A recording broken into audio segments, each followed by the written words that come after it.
По неколку месечни превирања во Капитол Хил, представничкиот дом го одобри пакетот странска помош во висина од 95 милиарди долари, а кој треба да се подели меѓу Украина, Израел и другите сојузници на Соединетите Американски држави. Конгресните лидери одржаа ретка саботна сесија за да го спречат противењето на тврдокорните конзервативци. Целиот пакет сега оди во Сенатот, кој би можел да го изгласа веќе во вторник.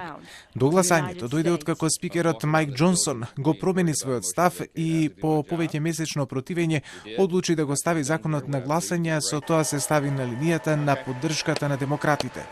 По ова, републиканската пратеничка Марджори Тейлор Грин го нарече Џонсон куца патка. This is the sellout of America today. I think every American in this country should be furious. I support my majority. I support the majority next time. I do not support Mike Johnson. He's already a lame duck. If we have the vote today in our conference, he would not be speaker today. We want him to resign and to announce his resignation so that we don't go speakerless for a period of time.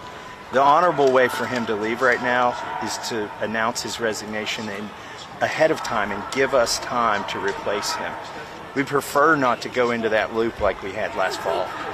Додека траеше гласањето, пред Капитол Хил се собраа голем број демонстранти, едните пропалестински ориентирани со повик да не се даде помош за Израел, другите за Украина, бараа да се даде поддршка за мерката која доколку биде одобрена од Сенатот, ке значи 61 милиарда долари помош за Украина која е разорена од војната со Русија.